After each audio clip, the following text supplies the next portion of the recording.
Hello, everybody.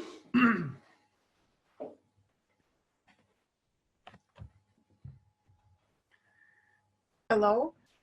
Hello, hello. Long time no see, absolutely. Feel free, I set up this webinar so that your videos and microphones are not on at the beginning, but you can switch them on. If you'd like to participate by voice, you can switch on your microphone and your camera. And if you prefer just by chat, you can write in the chat. All right.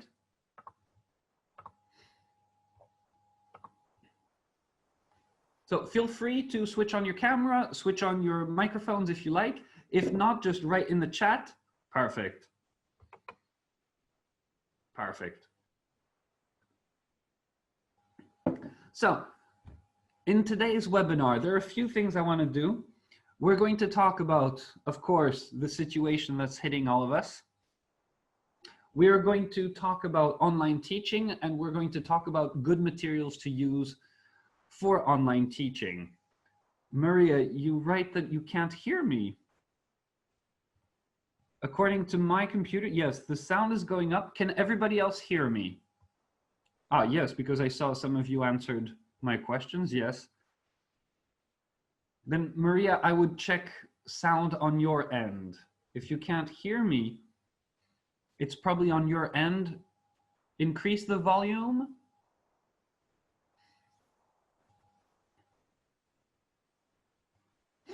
So the first thing I wanted to talk about today is of course, the virus situation, the pandemic that is touching all of us.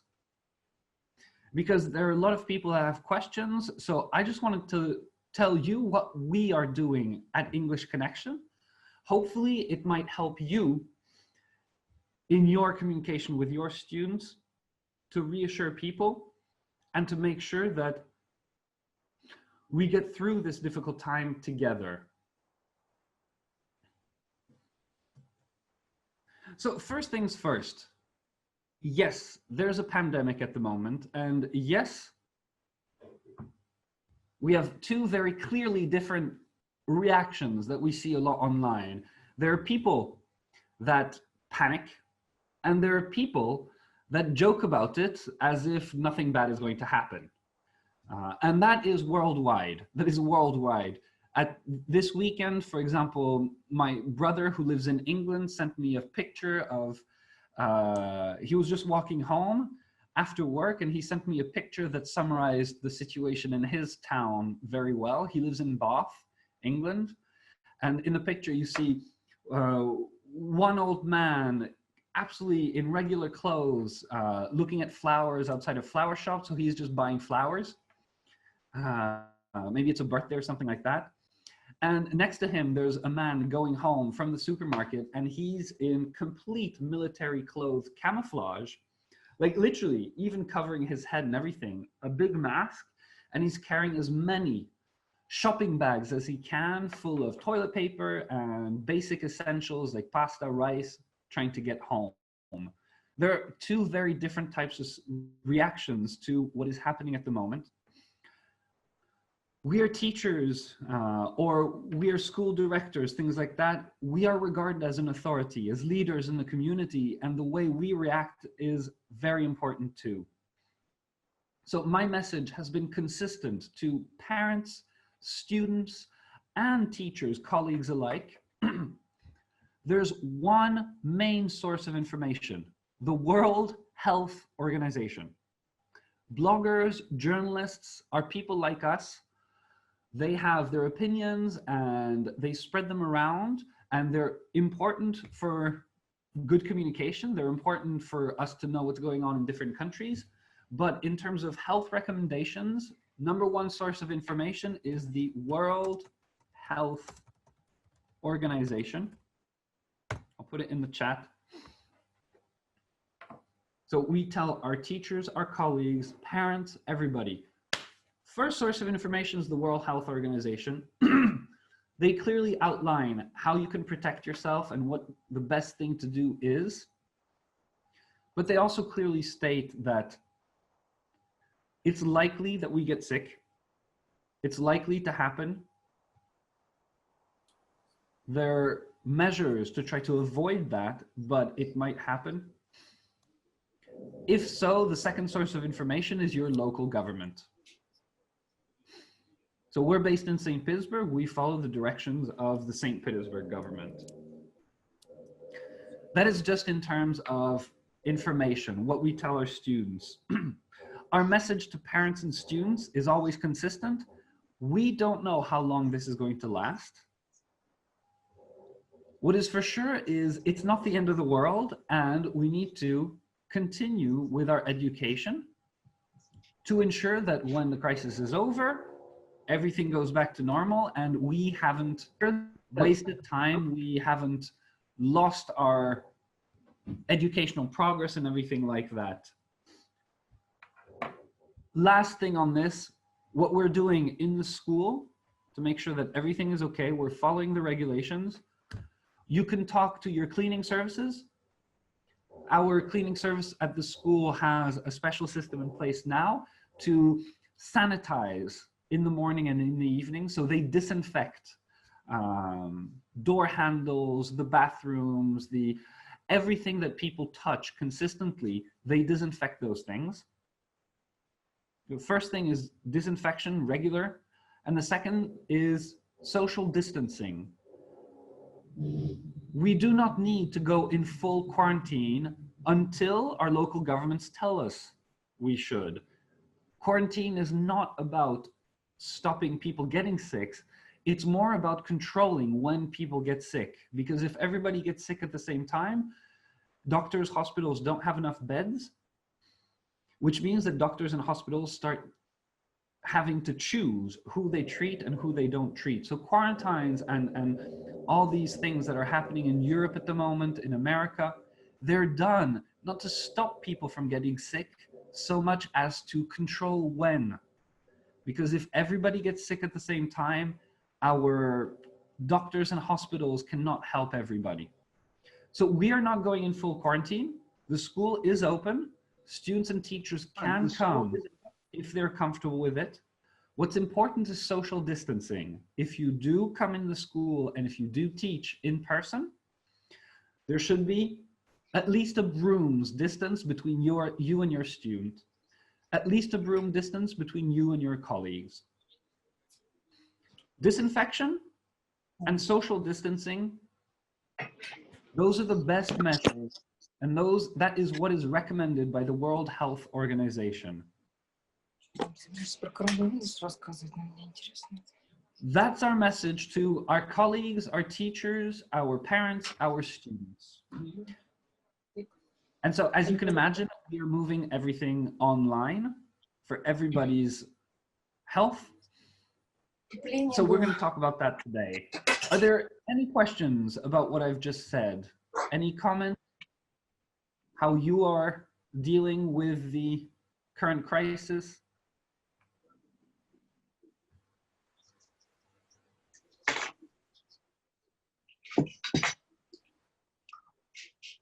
Very good.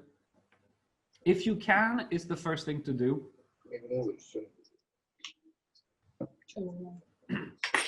Very good. If you're like us, if you have a school as well, it's important to find out what your legal options are to minimize expenses at the time. It's very important. As you know, Tom and I made some calculations, and we have our expenses with the with our website and our materials, of course. It's not easy for us either, but we made some calculations to make sure that we can offer you all these materials for free for at least another 3-4 weeks. Tomsk Polytechnic University, you're having webinars now, very good. It's absolutely normal. If you have expenses, in particular, I'm thinking of rent, talk to the owner of your office, wherever you are.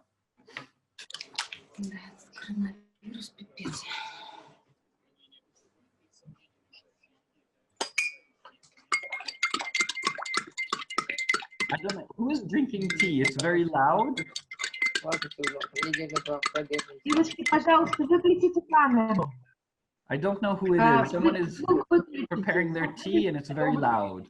Мешаете, да. Спасибо. Thank you. I have tea too.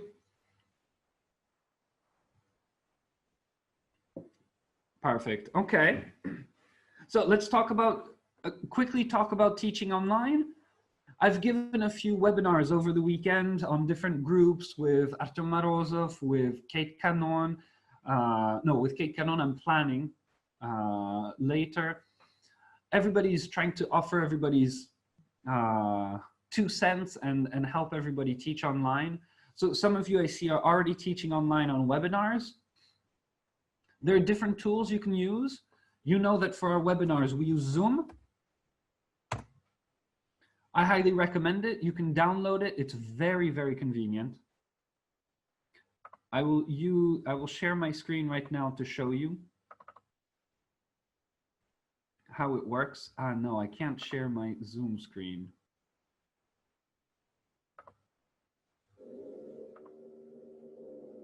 Well, on Zoom, what is great, as you can see, we have everybody online. We see them. We can all be either with or without microphone, with or without video.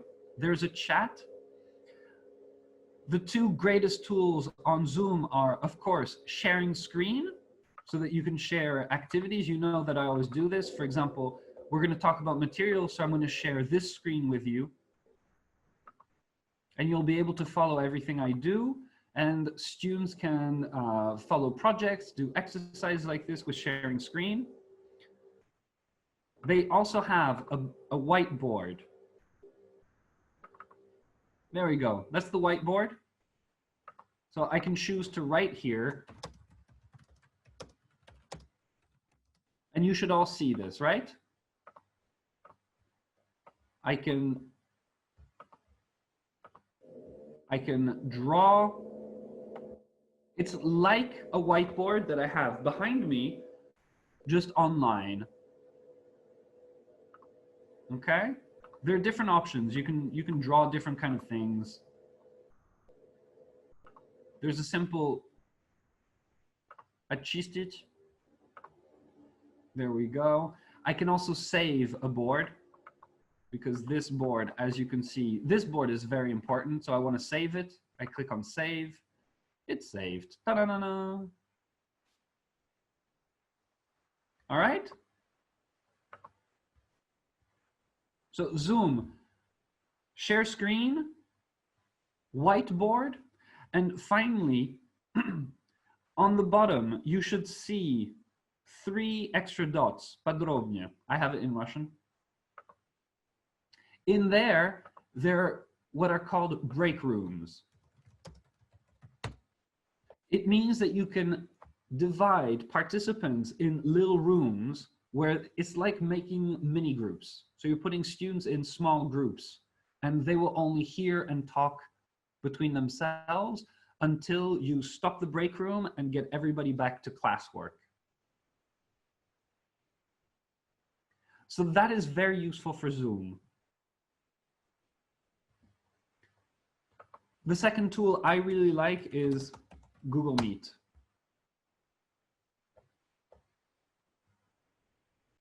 Let me share my screen with you again.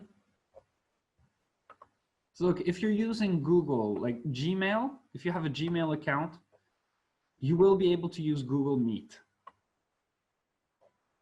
You can find it here. When you open your Gmail or Google Calendar, Google Drive, you'll always have this little grid of 3 by 3 dots. If you click on it, it opens all your Google applications. So you have your Gmail, your Drive, your calendar. Right here, you have Google Meet. It's very much like Zoom. I'm going to show you how it works. You can access it this way, or you can simply access it directly in your Google Drive, in your Google Calendar. If I click here to create something new, I'll call it test lesson. Here, so here I can add guests. I can write the email of a student, for example, and I add them to the lesson. Most importantly, okay, let's say I'll add our administration. Most importantly, here, I can add rooms, locations, so that's in your school. But here, add conferencing to make it an online lesson. So I just click on it and it becomes an online lesson.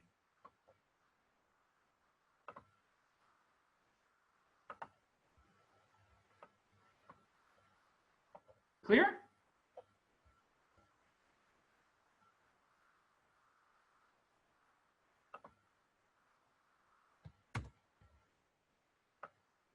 Are there any questions about this, about Google Meet?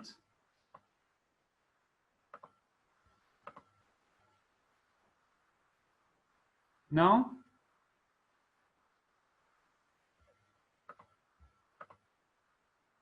It's clear. Okay, perfect.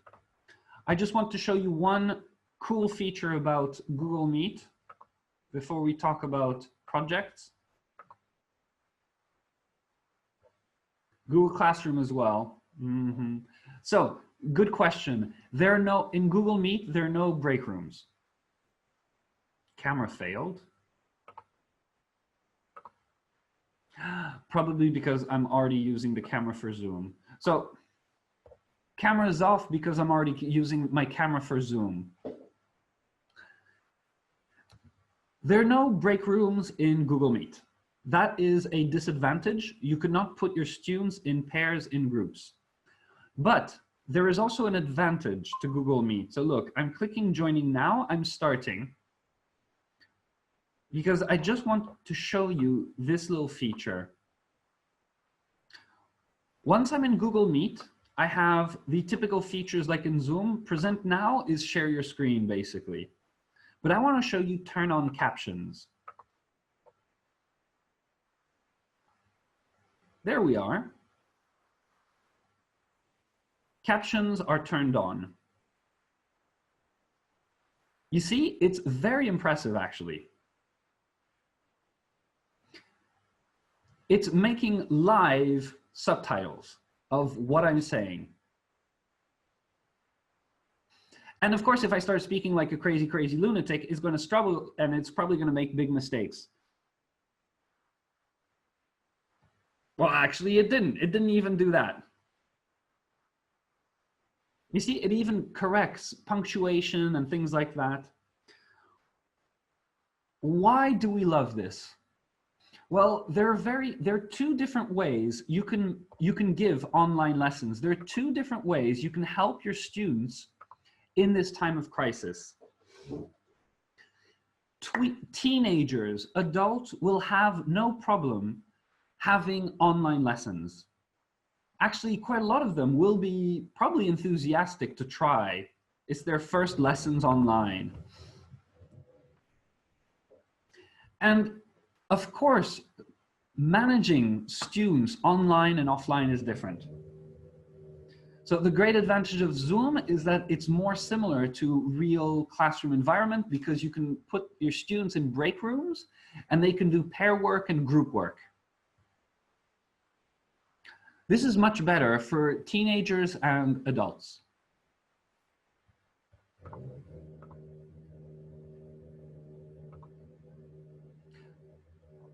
I saw a comment on the chat. I have a Zoom and Google Meet both work through a smartphone. There's an application for each. I have the Zoom application and the Google Meet application on my phone too. So, as I said, Zoom is more adapted for live lessons with teens and adults. Very good. You pointed out, very good, that kids, and this is parents themselves, when we started telling the parents of our students that we were going to switch to online education, the parents of the kids, the young learners, immediately told us, what are you talking about? Our child, 6-7-year-old son, is not going to stay for an hour and a half in front of their computers. They can't. It's not in their nature. They need very different energy levels. You know this because in class, kids, young learners, they cannot sit at their seat and do fill in the blank exercises for an hour and a half. They need to change their energy levels. They need to sometimes stand up. They need to sometimes draw. They need to sometimes listen. They need all this variety. So what we've decided to do for kids is not organize live online lessons. What we're going to do, we're going to use Google Meet to record. Teachers are going to record regular length lessons, 1 hour and a half, but they're going to record it with the captions on. And the kids are going to carry out projects at home with the recordings. They're not going to watch live. It means that the kids can watch 15 minutes and then draw a little bit, follow what the teacher was saying. Then switch it back on and follow the instructions. Maybe after 10 minutes, they're hungry. They need a little break. They go to the kitchen and they have fun and they eat their snack. Then 30 minutes later, they come back and they can watch a second part, and so on. By recording our lessons, instead of doing live online teaching for kids, we actually believe that the kids are going to do a lot more English than they would even usually do. They're stuck at home. If we give them the right lessons, the right projects to do, they're going to have loads of fun with it. Your parents are going to be very thankful to you because you are giving their kids something to do. Plus, they're going to practice their English and they're going to do a lot more English than they would usually do. So I wanted to show you this on Google Meet because you see the captions are not perfect, but they're good enough for low level and for kids. We're just going to speak very slowly. Kids, this is a city. Oh, look, there's a road that goes over a bridge. And we spell everything out slowly. Now, I want you to take the 4 parts of the city and put them together. Now, look, what is this? This is a bank. Where does the bank go? In my city, it goes here, and I glue it.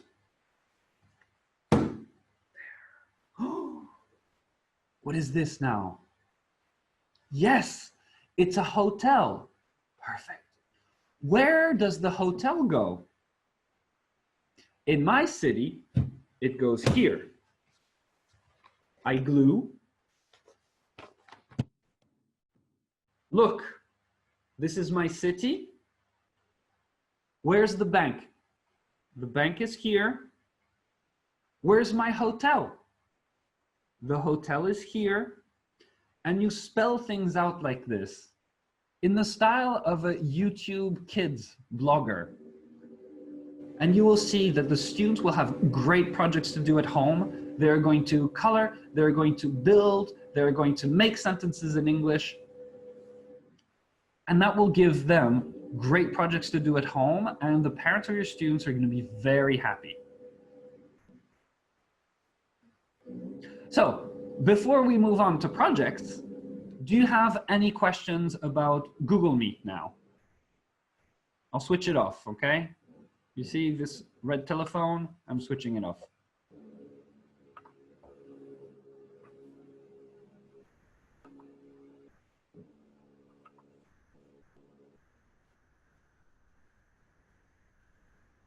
No questions? All right. To summarize, I highly recommend Zoom.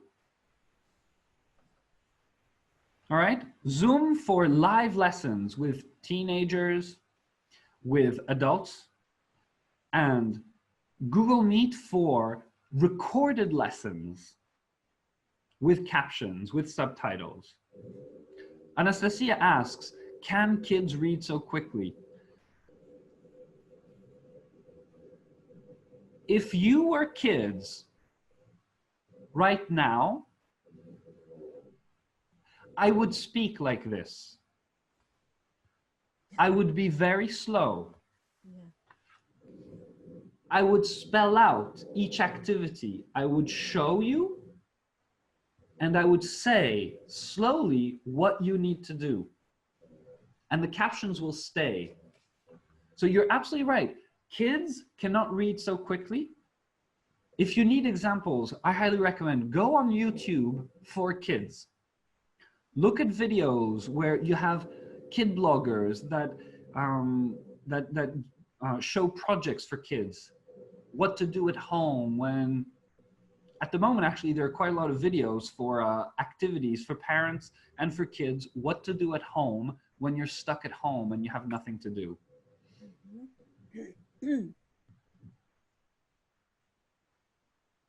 Are there any other questions about this?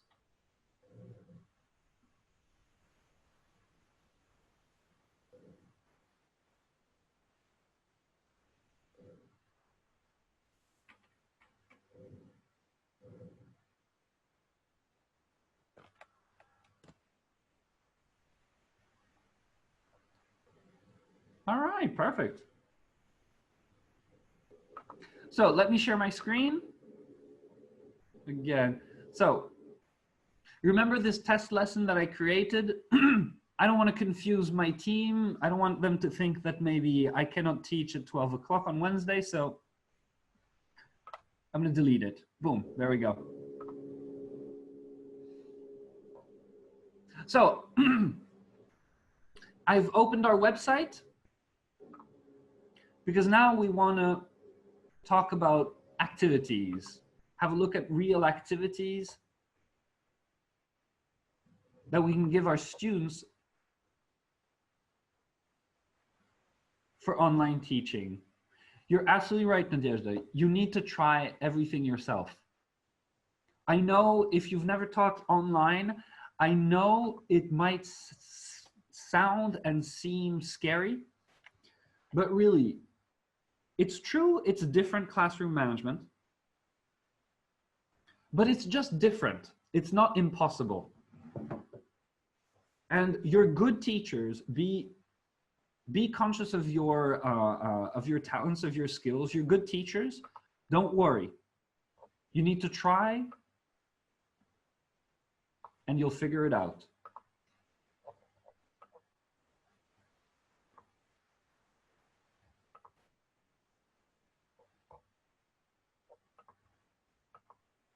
So a few projects that I like. So I open my website here, and you know how it works. Here, I can search in terms of skills, okay? There's exam preparation, fluency, grammar, vocabulary, things like that. This is for age.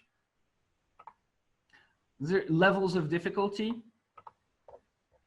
Target language, of course, if I'm looking for something in particular. Past, there we go, I have less and less.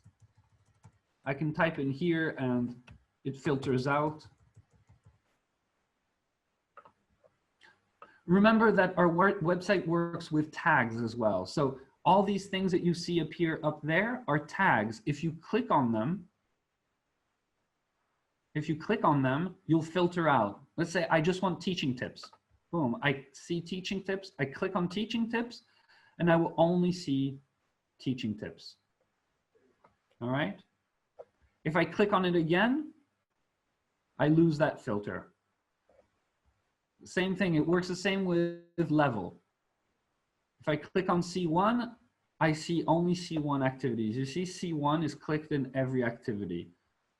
If I click on it again, it unfilters.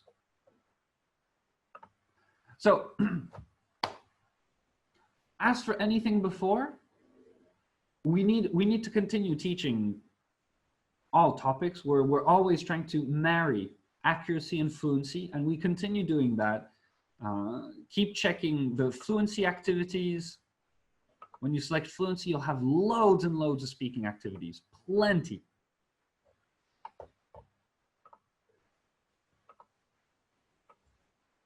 Exam preparation, same thing. okay? The oge and yege are still happening. It doesn't matter what is happening in the world right now. For now, the yege is still on. So here you have noun, adjective, word transformation cards for all the words that the students are supposed to know for yege. Okay? If you click on preview, here you have noun and adjective pairs. Fortune, fortunate bird, bird-like weak, weakness. Sharp, glory, electricity, etc. So again, this is how to use the filter system.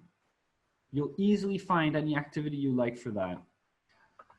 I'd like to particularly show you projects today. So in types of activities here, you have different categories. You have presentation support. You have P1s. They're usually fill in the blanks, things like that. You have P2s. They're drilling activities. Card-based. P3s, they're speaking activities, but about reaction. A P3 is usually a card that is a conversation starter, and the next student just needs to react. Production activities that are larger speaking activities where there's actually need for preparation time.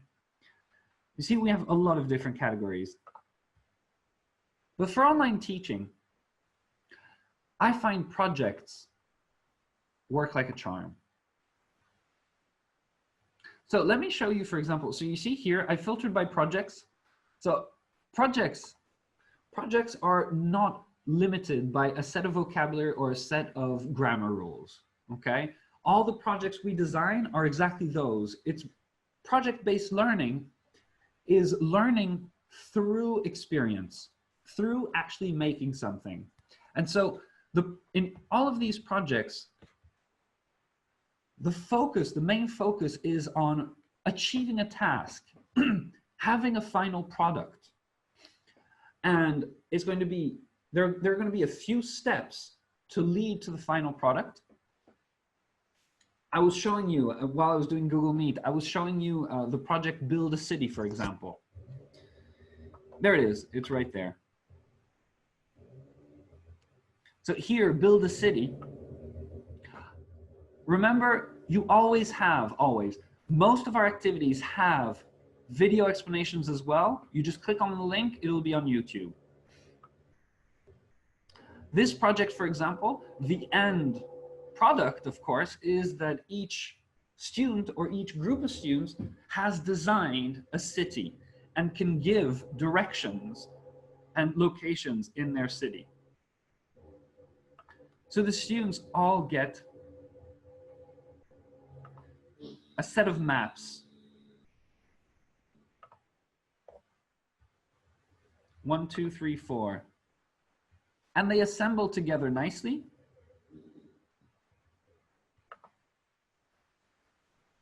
You remember in picture 2, as I told you, there's a bridge with a river.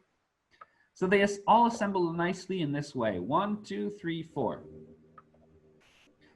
And there are 2 stages here in the project. First, places in town. And here really there are loads and loads of different types of shops, buildings, things like that, that should be in the town. Students can cut them out, color them. The younger they are, the more they're going to want to color things and make their city absolutely beautiful. And the second stage is going to be directions. So there are flashcards here, for example, turn right, turn left, stop, go straight. Flashcards to automate, to practice this. And then in the end, the students, once they have their maps, they've built their city, they can have fun giving each other instructions. So right now, you're tourists in my city. And we all pin you in different places in the city. And you can ask me for directions. Antoine, Antoine. Let's say it's Maria. Antoine, Antoine. I'm next to the train station. How can I get to the stadium? And I'll tell you, okay, Maria, don't worry, it's very easy. Do you see the bank opposite you? Yes? Okay, cross the street, go to the bank. turn left, then turn right, go straight to the end of the street, and you have found the stadium. If I'm not mistaken, I was giving you directions to the stadium.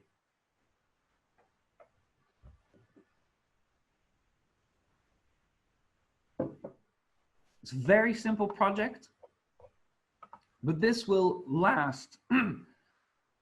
I've done it. I actually use this as an example because I did this last week with a group of young, they were all girls actually, 4 of them, 6 and 7 years old, and they had loads of fun. They had loads and loads of fun. We practiced a lot of English on every stage of the project building. They built a city. They each had a different city. They colored, they commented. While they're coloring, you can ask them lots of questions on, so you're coloring the supermarket right now. Okay, when is it open?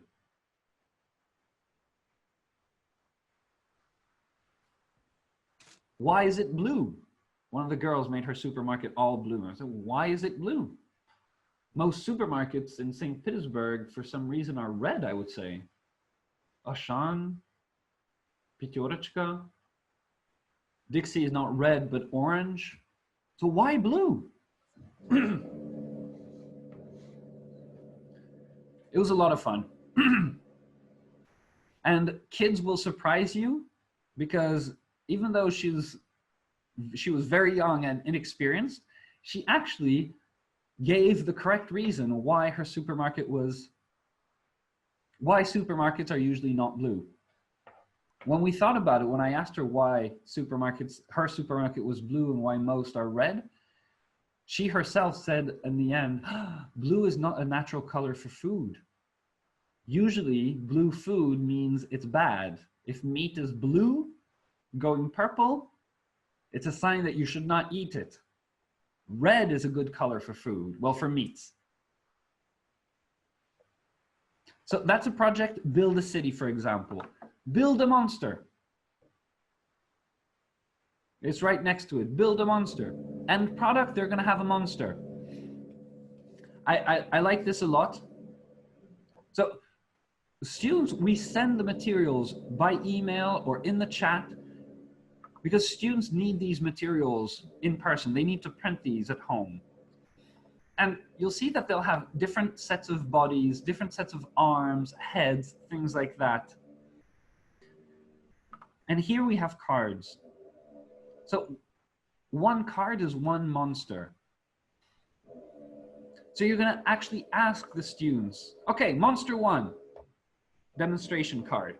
Monster 1, this monster has 1 white body, 2 red heads, 3 blue arms, 2 red legs, 1 green ear, 3 blue eyes, 1 white nose, and 1 red mouth. Go. This is, you see, you can easily do this for lower levels. You can easily do this for a bit higher levels as well. What you'll expand on is more the story of the monster, the name of the monster, the habits of the monster. What does that monster eat? What does that monster do in the mornings? What does it do during the day? And what does it do in the evening? After work and everything, once it's got enough food for its family for the week, what does this monster do in the evenings to relax? These projects are very flexible. You'll see that with online teaching and projects, you as a teacher, you develop this flexibility that is really a very useful skill for us teachers.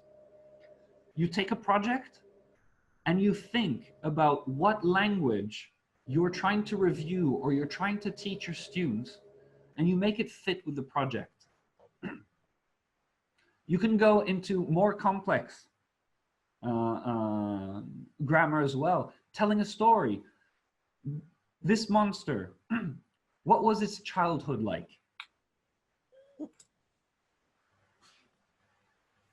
This monster, you give it emotions. It's sad right now. Why is it sad? Because it couldn't get enough food. Oh, why didn't it get enough food? Well, the usual animals that it eats are on holiday at the moment. I don't know. So you can get into storytelling and loads of different things.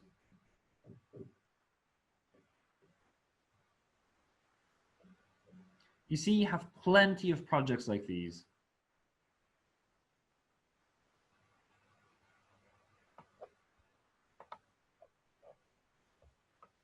Just to continue on the building, I remember there's also a very similar activity with robots. There you go, robot at home. In this project, same thing. Students have robot parts that they can assemble and make. They can make their own robots, and you give them a preview, an example. So this is my robot. It's the Nix 7000. Best robot ever. Every Monday, he cleans the floor. Every day he bakes a cake because I'm a cake person, okay? I need a cake every day. Every morning he makes breakfast because I'm not a morning person. I need help in the morning. Every Tuesday he does my laundry. Every afternoon he makes tea at 5 o'clock. Because the Nix 7000 is it's the Nix 7000. It's a very British robot. Every afternoon, 5 o'clock, he makes tea. And you can have fun with the students. They make their own robots. They describe the abilities of the robots. They make it into a poster. They can color it. And again, this is a great project for them to do throughout the week. It's so engaging that I couldn't get my students to limit themselves to one robot. Okay, this again I did with that little group of girls, and all the girls, the first robot they developed was also a girl, and most of them said, I made the most beautiful robot, I made the cutest robot. They then realized that they wanted their robot to also have a boyfriend, apparently. So they made a boy robot to accompany the girl robot that they had already made. I wasn't going to stop them. This is just natural. This is how engaging it was to them. They couldn't stop. They were like, oh my God, she's wonderful. She's the cutest. But maybe we need the strongest robot too. And they started making new robots. So these are kind of projects where they make something, they build something. Are there any questions, comments on projects like these?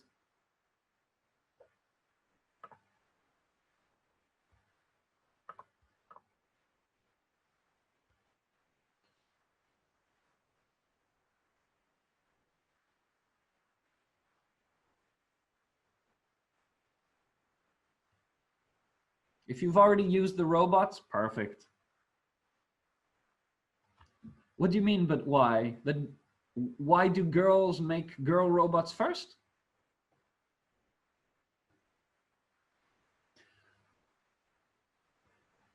I think that's naturally a human. It's a human reaction. We connect with things that look similar to us, that are similar to us. So it's quite typical for humans to start making things that resemble us. It's the same thing with pets. If you look at cartoons, things like that for kids, the pets are always very more human than animal, even though we put them in the shape of a fox, I remember my favorite cartoons when I was a kid. I remember Peter Pan, Robin Hood. Robin Hood, they were all animals. Robin Hood was a fox. His best friend, Lil John, was a bear. The king was a lion. So it's just natural.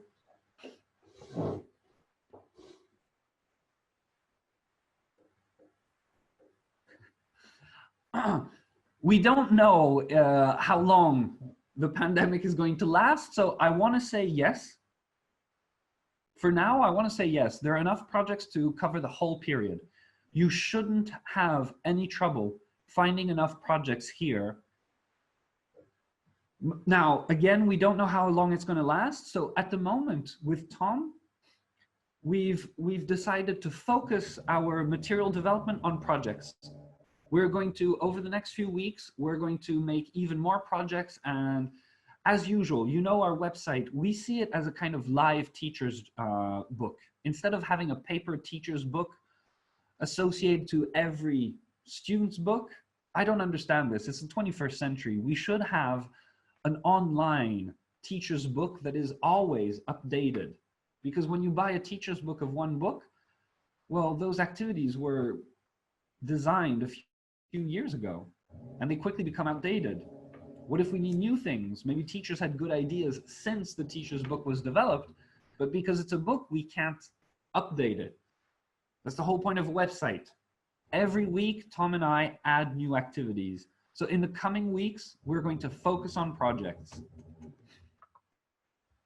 So if there are no questions about building type of projects, let me show you other types of projects. There are types of projects that will focus on certain grammar topics. For example, present simple, past simple. Okay, this is called Crazy Birthday. It's very simple. So the story background of Crazy Birthday. There you have it. Jenny and Jack are twins. They live with their parents in a house and go to school. But today is different. Today is their birthday. And this wizard appears and takes them to fairyland for one day. So you see there, the students are going to be able to describe the routine of Jenny and Jack or of their own heroes. You can give them new heroes. So they'll do all this in present simple. And they can describe this magical day, this magical birthday that they experience with the wizard, all in present continuous. We give you large pictures as well for your presentation if you want to use them. You first introduce Jenny and Jack, then the birthday cake, then the wizard. And this is an activity that you can do speaking, but also writing. So you see, you have loads of things like that. Usually today, comparing what they usually do and what they're doing. Usually, you see, number 3 here, usually at 1 p.m., they do their homework. But today, at 1 p.m., you know what they're doing? They're fighting a dragon. Usually at 2 p.m., they have their soup, their lunch at school, but today, they're eating a huge birthday cake. So you can choose to use these cards if you think your students need everything spelled out, or you can do it live with them. This is a type of project that is more directly adapted to a specific target language.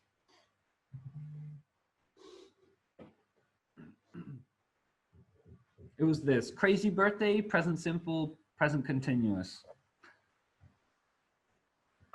Also similarly, Crazy Science. I really like Crazy Science. I like this because this is a good way to practice either narrative tenses or passive. It's not always easy to find a speaking activity, a project that can focus on passive. So Crazy Science is loads of fun. Students are all scientists who've made a new discovery, and they must describe the experiments that led to the discovery. So look at the discovery cards. Okay, so you pick a card, for example, hey, okay, student A, Irina, you discovered aspirin. So you can either choose to focus on what aspirin is made of, or narrative tenses, you can focus on, I forget, I said student Irina. You can focus on Irina explaining how she came up with this discovery. Why did she discover aspirin? Well, you know, in my childhood, I often suffered from headaches. I had migraines and things like that, and it ruined some days. It was very difficult, but I decided there must be a way. There must be a cure, and I studied hard. I discovered first I discovered the white part of the aspirin, but the white part of the aspirin helped help me get rid of my headache on the right side of my head, but there was still a headache on the left side of my brain. I understood that I hadn't finished. There was still part of the headache. So I worked hard and worked hard. And finally, 1 year ago, I discovered the red part of my aspirin. And you know what? Now it works both for the left and right side. The white side cures the headache on the right side, and the red part of the aspirin cures the headache on the left part. One student discovered candies. One student discovered an egg of an unknown creature. How did you find it? Honey, dragonfire. There are loads and loads of discoveries that are fun to use here. There are 3 pages. So you see, this is the kind of project, again, students are going to have an end product.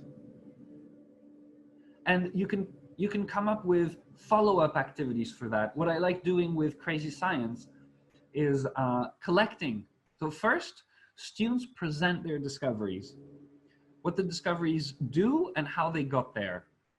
And then, once everybody is clear on what the discoveries are, you can put students in little groups, little pairs, and have them pick the first 3 gadgets, the first 3 discoveries in random, and connect them.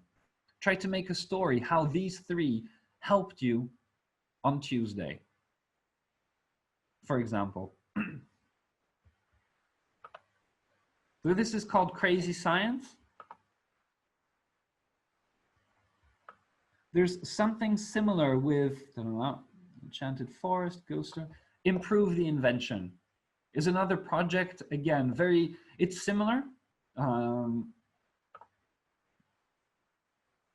I'll just open it, it'll be faster.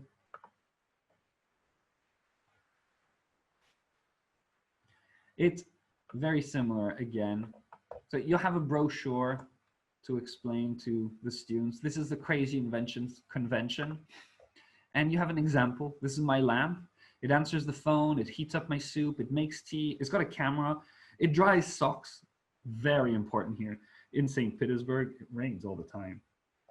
And it moves around and cleans the house. And then you have invention cards, a new bathtub, a new kind of bed. So the students are going to improve this invention and then present it to the class. So you have improve the invention, Crazy Science. There's also something called very similar, Museum of Magical Things. I like this. Similar vein, the students are going to prepare, they're going to prepare their own stand, their own exhibition in the Museum of Magical Things. There, I'll show you the display. So you see, they have exhibit cards, and they're going to pick 3 to present. This is their exhibit in the museum. So they're going to pick 3 cards at random. They're going to come up, and here again, you can adapt this very easily to different levels and different ages. You're going to ask students to think of what powers the object has. Is it dangerous? You keep it in present for lower level. If your students are stronger, you can start asking things like, who discovered it? Why is it important? How did people use it before it came to the museum?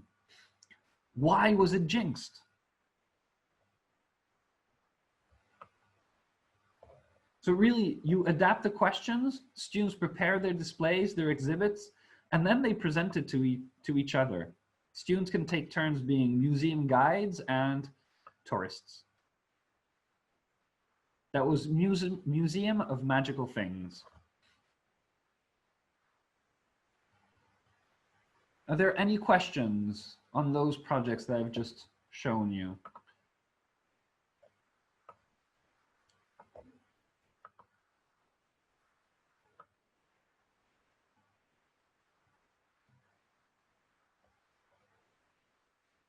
While I'm waiting for questions, I'm just scrolling through to show you all the different possibilities.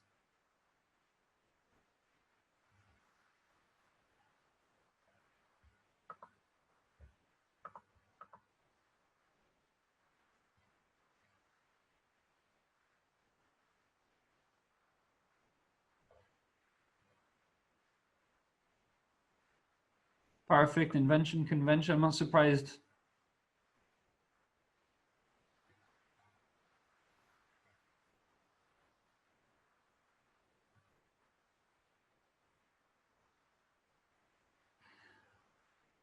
Okay, students who lack imagination, you're absolutely right. Bear in mind that creativity is best developed when there are clear limitations. The more open your question is, if, for example, you just tell me, Antoine, tell me a story. There are so many options that my brain is lost. And it doesn't matter how creative I am, just tell me a story. Any story, like you don't even give me any direction, basically. By the way, there's a very good project for that, actually, telling stories. If you limit your students, all of a sudden, if with a few cards, you tell your students, okay, you pick a card that tells you the genre. Okay, I pick a card, it's a detective. Okay, and then I pick 3 cards, 3 objects or people in the story. All of a sudden, it's much easier for me to create something. So I see what you mean. There are a lot of students that have trouble with imagination, with creativity. The best way to help them is examples. And number 2, clear limitations that help fuel their creativity.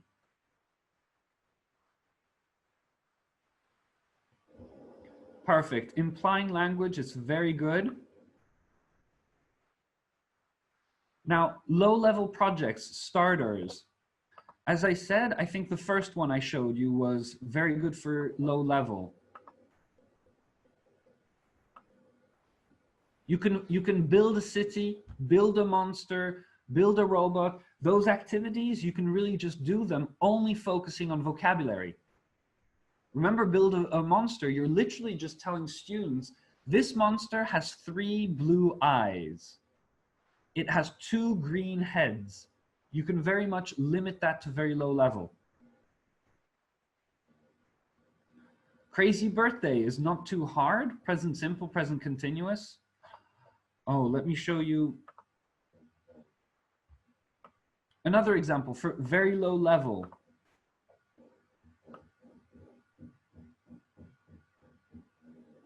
The right clothes. The right clothes is very simple. This is Billy. You see, the students have an outline and they are going to dress Billy up for the right occasion. And so here you have weather cards. And you don't even need to go over weather vocabulary. You can just use this for clothes vocabulary because they see this. It's like a weather forecast. You don't need to explain every word. You can just give them the card and say, this is the weather right now. Dress Billy up. And they will tell you, Billy is wearing jeans, a t-shirt. Well, yes, it's plus 25. The sun is not shining, so he doesn't need sunglasses, for example. So this is the kind of project you can do with very low levels.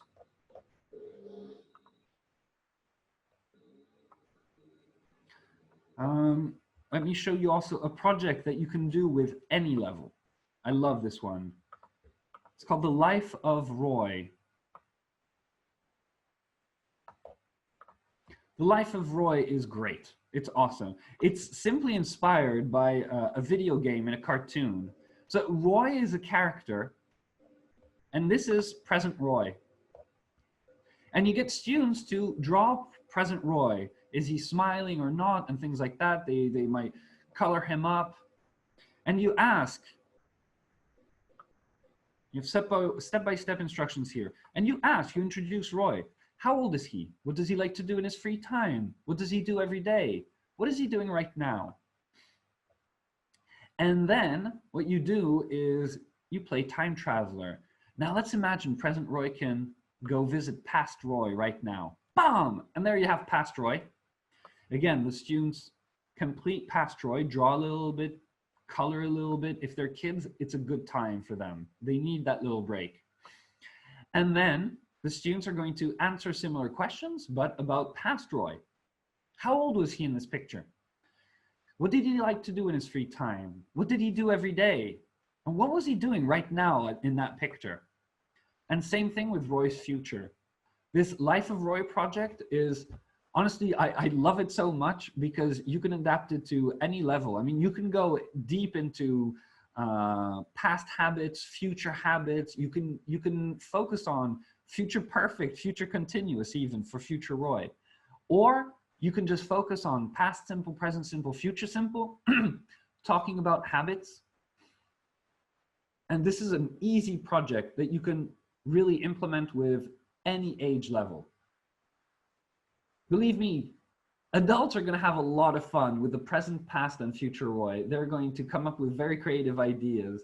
Kids are going to come up with completely different ideas, but they're going to do it with equal enthusiasm.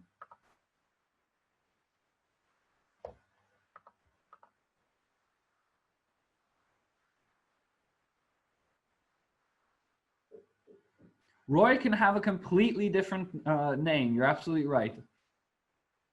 As you prefer.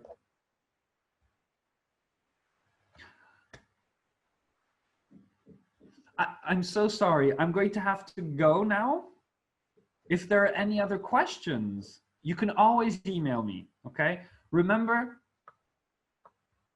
that you can message me directly on our website, okay? If you go to messages, and here you'll find I'm the first one. So you can absolutely message me directly in here. Or you can answer my emails. You probably got my invitation to today's webinar by email. You can answer my emails. Tom and I are going to work hard on providing you with enough projects to go through this difficult time successfully together. I'm going to try to do as many webinars as possible as support. We're also thinking with Tom an extra help for students. What we want to do is probably on VK Live, but maybe we'll record as well. Tom and I will read passages of books. So for example, Tom will probably start today by reading the first chapter of Harry Potter on VK Live, and you could get students to listen at home.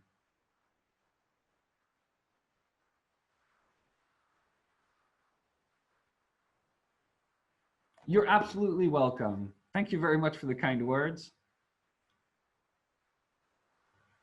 So I'm going to say goodbye for today. I will keep you posted. I will invite you to all the other webinars. I think we can have a webinar, a second webinar actually this week. And I'll keep you updated on everything we do to support you. You're absolutely right. Lots of hugs and kisses to everybody. You're absolutely right. We're together. It's the most important. It's a difficult time for everyone. We're together and we're here to support our students. Your parents of your students and your students will really appreciate all the support you can give them right now. We shouldn't forget that yes, there's health, but there's also the fact that most parents work, and right now they're stuck with all their kids at home, not knowing really what to do. So any support, everybody will be happy. You're welcome. You're absolutely welcome. Bye-bye, everybody. And hopefully talk to you later this week. Good luck with your lessons. Ask away. Any questions you might have about teaching online and things like that. If you have any trouble during the week, feel free to send me a message or email me. All right. Bye-bye, everybody. Bye. Bye-bye. Bye-bye. Bye. Bye-bye.